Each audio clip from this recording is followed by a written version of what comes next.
All right. So, if you guys are watching, I tried to do this last week and failed. So, I'm happy to see this is working. Today, Kate Turk is with us from House of Turk. Thanks so much for joining, Kate. Yeah, you're welcome. I'm happy to do this. It's fun. So, we're trying to feature people that are local and business owners. And I've always loved your style from the moment I've met you. We've had several conversations about handbags, that I've liked things that Yes. you've had. Yes. So I appreciate you jumping on here and just being able to share more about what you do and tips for people while they're at home. So why don't you just tell us a little bit about your business, and then we'll kind of get into some tips and questions that I have for you. Sure. Yeah. So, yeah, thanks for having me. This is fun. So it's House of Turk. I started it just over a year ago. I am in Malvern, so I really do everything from Malvern, like the Upper Main Line, to all the way into the city. I'm in the city a lot, not right now, but Full disclosure. yeah. And really what I focus on is blending both organization and design. So I have an interior design degree and background. And I really think there's like this great center spot where design and organization meet, where it really makes your home feel like a home and puts a system in place that you can live with and maintain it. So I had some personal experiences that led me to feel like this was such a cool business to start and a need for people. And so I just did it. So yeah. So, and I love every moment of it. I feel very grateful to be able to do it. Yeah, I love looking at your pictures. I was a former visual merchandiser, so even Oh, though I okay. can't organize, when I see your pictures and they're all colored and it's left to right, I'm like, all right, she gets it. Like, she's not just organizing, like she understands color and color theory and all that kind of stuff. And my secret, I did visual merchandising for J. Crew for 5 years, so that's like that's part of it. It's all works together. That's why we clicked. So everybody, like you said, we're in our homes. Looks like at least for the next 30 days. So if people are looking to do some things, like, where do you start? It's just overwhelming. Like, what's the best thing to do? Yes. So I'm going to start with where not to start, because that seems like it's almost easier to start with that. So I always say don't start with your pantry unless your house is immaculate and already organized top to bottom. So like large projects like pantry, your master closet, like a master bathroom, something that's really big, your kitchen. Oh my gosh, your kitchen. Those are really big projects. And I think a lot of people are like, I'm going to do it. I'm going to do my whole pantry. I'm going to go to the Container Store and buy all the things. And then you get everything out of your pantry and you're like, oh shoot, like it's been 2 hours and I'm done. So I always say start small, something that's meaningful for you. So let's say you want to do your pantry, right? But you can't do the whole thing. So like start with your baking goods, your spices, your flour, your sugar. Do you need to go through that? Do you need to get rid of stuff that's expired, whatever. Your junk drawer, if it's something where you're going in there every day, and no matter what, everyone's going to have a junk drawer. I have a junk drawer. It happens. But, start with something like that, a drawer, a cabinet, one small closet, something that's manageable in like 2 or 3 hours. If you're spending more than that, like I would say, chunk it up into bits and pieces so it's more digestible for you. That's great. Yeah. Sometimes you end up tearing the whole room apart and then you're like, oh my gosh, I don't want to do this anymore. I've lost interest. Yeah. And I think it becomes overwhelming. I think especially right now is like, it's not like you can do it and then leave your house. Like we're here, and which is also like, it's a good thing, is maybe you can spend like a ton of hours, but a lot of us don't have extra time, right? Where it's not just because we're home doesn't mean we have all this extra time. So you just don't want to get caught into like this huge project. And then also I would say like projects that you can start with that you might not need product for. So, some of my projects, you don't need a lot of product at all. Others, you're going to need canisters and baskets and that kind of thing. Right. So yeah, I mean, it could just be like your makeup drawer. Like your makeup drawer is a great one. I did that last week. I felt so good. Yes, it feels so good. And that's like the other thing. Do something that's going to make you feel good. So like I always joke about the linen closet, because like the linen closet, like it's not going to make you feel that great unless you're going in there all the time. Right. So like start with something that you will make you feel good, especially right now. It's like organizing as self-care is what I call it. Um, so whether it's your makeup drawer or your shoes or something like that, No, I think that's that's great. So you talk about reducing the visual clutter. Tell me more. What does that mean? so I'm big into reducing visual clutter, and this is kind of like also if you're going to start somewhere, this is one place that I might start if you have a lot of visual clutter. So what I mean by visual clutter is like you walk into your space and there's just things on every countertop. You know, nothing's in the system. There's like papers over here, papers over there, toys everywhere, whatever it might be, and there's really no place to put them. So, right, we're always going to have like papers on our counter or toys out. You know, it's inevitable. But do you have a place to put those? And so this is kind of where I blend the organization and design, because I won't just come in and say, okay, we're going to just like put the papers over in this spot, but you're still going to see them. It's really about creating a system where there's a spot where you can put them away. And so visually, you're not seeing things piling up or in a corner. And it just makes it more harmonious, like in your house. So when you come in, it's like, oh, like you just feel that like sense of relief. And that's really like the sweet spot, right? Where you get rid of that visual clutter. So that's another great place to start as well. Like just like I posted something yesterday about papers, right? So we're not getting a ton of papers right now from school or work or whatever. Mail is very slow.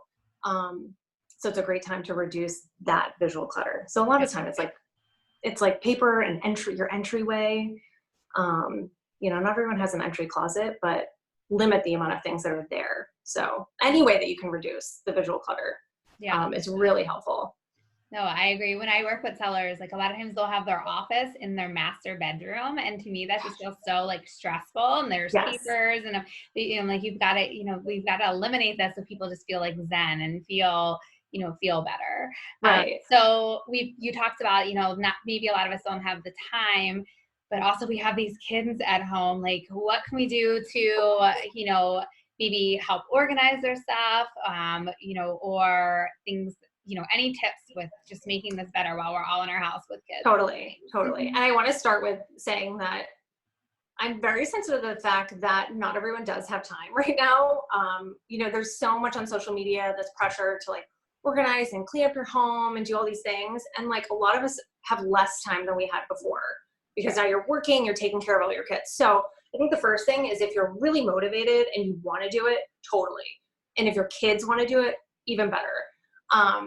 So a couple of ideas, obviously toys are like an easy one. You know, you can sort Legos. If you have a preschooler, do that like different colors and then count how many. And if you have a kindergartner, you can like count by tens and, you know, do different activities with the toys that they have.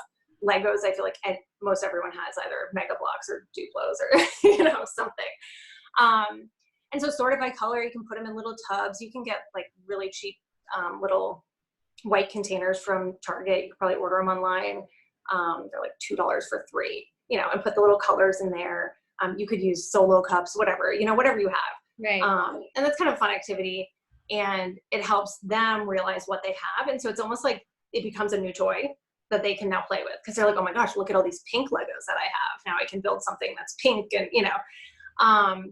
So that's an easy one. I think books as well. Like it's a great opportunity to like get all the books and kind of curate your library and then sit down and read with the kids. You know, that's just like, those are easy wins. Other fun ones though are like, if let's say you do want to do your linen closet, you can take everything out because that's where you start. And you can put everything on the floor, like in your living room or your basement, wherever you have like the TV set up, and make what I call a pallet. I don't know what everyone calls it, but like a pallet of blankets and have a movie night. And then afterwards, while they're sleeping, you can take an hour, fold everything and put it back. And that way everything's out. You can like toss the things you don't need. That's cute. Made it fun. Yeah, so it makes it fun and, you know, it's like enjoyable. And I think the kids will like it if they don't know you're like organizing. They don't know. They just think it's fun, you know. And then another one, because we are going into spring and transition and clothes, you could like, this is a fun one. I like this, but you could have them put on like every shirt that they own and see how many they can each put on. And it's like a race. So if you have more than one kid, you could say, okay, we're getting all of your t-shirts, everyone put them on and see how many you can get on. And then as you're going through, like as you're taking them off, sort them out So again, it's like, it's taking up, maybe 30 minutes, an hour. Right. And, you can say like, here's 3 jelly beans if you win. So I'm so doing that shirt one because I yeah, was it's fun. It's organizing fun. mode and Yeah. I was like, let's go through your clothes. They're like, Mom, what fits us and what doesn't. I'm like, and I Right. don't. So I'm going to Right. report back on that one. Yeah, good. Do it. Yeah. But so video true it. about the toys. Because if you organize it, then they're going to start playing with it and it's going to Yes. be, a win. What if people don't, maybe they don't have kids? Like, what are just some tips that you could share about the process, just to make their space more organized, in their home or maybe their workspace since we're all working from home? Oh my gosh, organizing your workspace is so important. So, and again, like you mentioned, a lot of us are now have our home office in the bedroom. Like my husband's home working.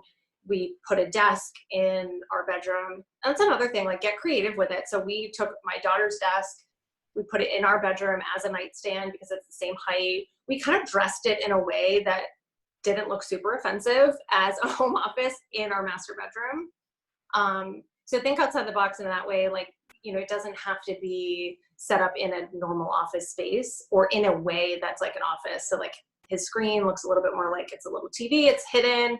And there's not a lot on the desk, right? Like, again, it goes back to that visual clutter. It's like, just have exactly what you need, your water bottle, maybe like put a frame or flowers if you can get them. Something that's nice that will make it a nice inviting space and not like, oh, daunting, I have to go to this, home office. Cause I know it's hard right now. I mean, my husband's stuck in her bedroom all day long and, he's not used to that. So whatever you can do to like keep it as clutter free as possible. Don't overthink it. Just, have some things that you like, even if it's like, like I have my hand cream and some hair clips on my desk. And that's it. I have my lip gloss for my Zoom calls. Yes. I also have this because this is my world now. Yeah. So, just things like that, things that'll like, bring a little bit of happiness in your life, spark a little bit of joy, as they say. And, don't overcrowd your space. So if people are feeling ambitious or want to use this time, are you doing anything virtually with your business right now? Yeah, so I've always offered virtual. I mostly use that for clients that are out of state. Wow, you are like ahead of all of this curve. Yeah, I mean, I think a lot of organizers do it. I moved from Arizona 2 years ago.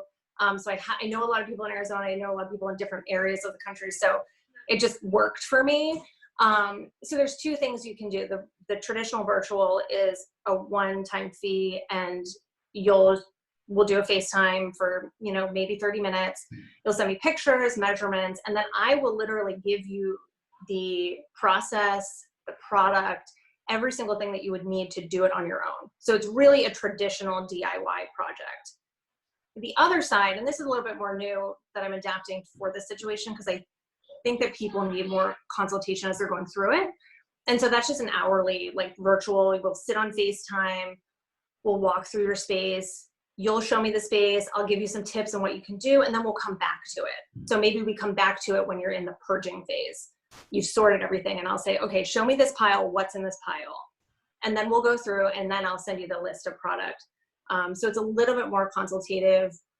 You have a little bit more hand holding in that sense where, I don't just say, here you go, and you're off to the races. So, both great options.